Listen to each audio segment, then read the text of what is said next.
Desa Selangit, Kecamatan Klangenan, Kabupaten Cirebon, hiduplah seorang petani bernama Pak Suwandi. Ia adalah seorang petani yang bijaksana dan suka berbagi ilmu tentang budaya serta alam di desanya. Halo anak-anak, perkenalkan nama saya Pak Suwandi. Saya seorang petani di desa ini. Setiap hari, saya bekerja di sawah untuk merawat padi agar tumbuh subur. Selain itu, saya juga senang berbagi cerita tentang budaya, alam, dan kehidupan di desa kita. Dan yang sedang bersama saya yaitu Rosma. Halo teman-teman, perkenalkan namaku Rosma. Aku tinggal di Desa Selangit, Kecamatan Klangenan, Kabupaten Cirebon. Aku sangat suka belajar tentang sawah, alam, dan tentunya budaya yang ada di desaku. Ayo kita belajar bersama-sama, jangan lupa disimak ya. Pak, apakah sebentar lagi akan musim panen? Ya, benar sekali Rosma.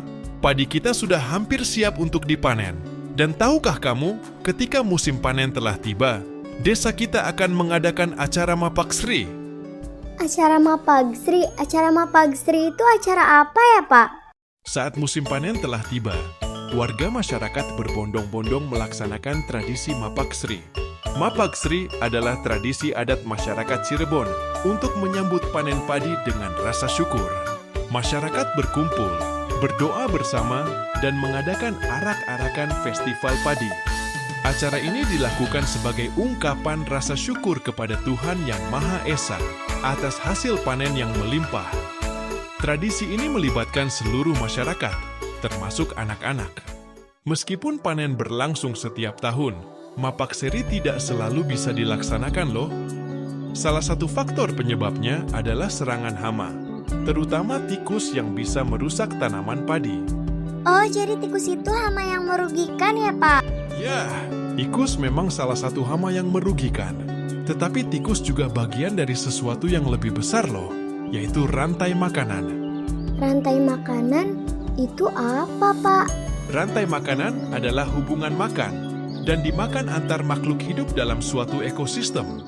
Setiap makhluk hidup memiliki peran dalam rantai makanan yang membantu menjaga keseimbangan alam. Sawah adalah ekosistem yang terdiri dari komponen biotik atau makhluk hidup dan komponen abiotik unsur tak hidup. Semua komponen ini bekerja sama dalam rantai makanan. Di sawah padi sebagai produsen, karena padi menghasilkan makanan melalui fotosintesis, padi menyediakan makanan bagi banyak makhluk hidup. Salah satu hewan yang memakan padi adalah tikus. Tikus menjadi konsumen tingkat pertama yang memakan padi untuk bertahan hidup. Jika tikus terlalu banyak padi di sawah akan habis, sehingga petani kesulitan mendapatkan hasil panen. Selain itu, populasi tikus yang berlebihan dapat merusak ekosistem dan mengganggu keseimbangan alam.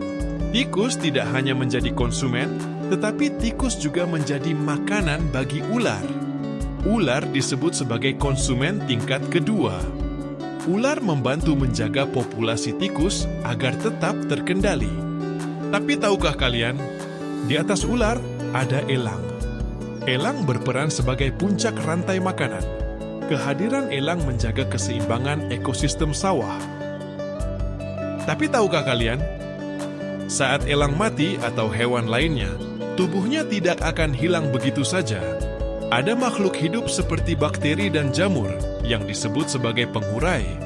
Mereka membantu menguraikan tubuh hewan menjadi zat-zat yang bermanfaat untuk tanah. Zat-zat inilah yang membuat tanah menjadi subur.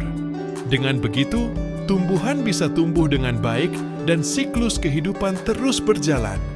Inilah yang membuat rantai makanan terus berputar. Jika salah satu rantai makanan terputus, keseimbangan ekosistem sawah akan terganggu. Inilah yang disebut jaring-jaring makanan, yaitu kumpulan rantai makanan yang saling terhubung. Jika satu bagian terganggu, maka semua makhluk dalam ekosistem bisa terkena dampaknya. Tapi Pak, sekarang kan di desa banyak sawah yang dibangun perumahan. Jika sawah berkurang, tikus bagaimana? Pertanyaan yang bagus, Rosma. Mari kita cari tahu bersama. Jika sawah berkurang, tikus akan mencari tempat lain untuk tinggal, seperti kebun atau bahkan pemukiman kita. Mereka bisa merusak tanaman lain, dan jumlahnya bisa meningkat. Akibatnya, mereka akan merusak lebih banyak tanaman dan menimbulkan masalah yang lebih besar. Lalu, apa yang harus kita lakukan, Pak? Apakah dengan menggunakan pestisida untuk mengusir hama? Pestisida memang bisa membantu mengurangi hama. Tetapi menurutmu, apakah itu solusi terbaik jika digunakan secara berlebihan? Bukankah itu bagus, Pak? Kalau kita bisa mengurangi hama dengan cepat.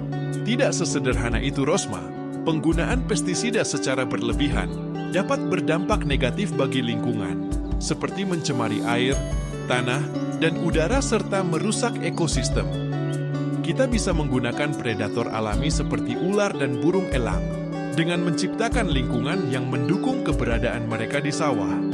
Misalnya dengan tidak membunuh ular dan memburu elang. Tujuannya agar tidak merusak ekosistem. Lalu kalau tidak ada ular dan burung elang bagaimana, Pak? Jika ular dan burung elang tidak ada dalam rantai makanan, maka keseimbangan ekosistem bisa terganggu. Dalam ekosistem sawah yang berkaitan dengan Mapaksri, ular dan burung elang berperan sebagai predator alami yang membantu mengendalikan populasi hewan lain seperti tikus dan burung kecil yang memakan padi. Jadi, kalau salah satu makhluk hidup di ekosistem terganggu, semuanya bisa ikut terganggu ya? Ya, benar sekali Rosma. Oleh karena itu, kita harus bersama-sama menjaga lingkungan agar panen tetap melimpah dan budaya seperti Mapaksri bisa terus berlangsung. Ayo teman-teman, kita jaga keseimbangan ekosistem bersama-sama. Sama seperti halnya menjaga tradisi Mapaksri agar tetap lestari. Nah, anak-anak, keseimbangan ekosistem sangatlah penting karena bukan hanya untuk kelangsungan hidup kita, tetapi juga untuk menjaga kebudayaan yang telah diwariskan oleh nenek moyang kita. Nah, anak-anak, setelah menonton video tadi, ada beberapa pertanyaan menarik nih buat kalian. Pertanyaan-pertanyaan ini akan menguji pemahaman kalian tentang rantai makanan dan pentingnya menjaga lingkungan. Yuk, coba jawab dengan pemikiran yang kritis dan diskusikan bersama teman-teman. Siapa tahu, kalian bisa menemukan jawaban yang lebih menarik. Terima kasih telah belajar bersama kami. Sampai jumpa.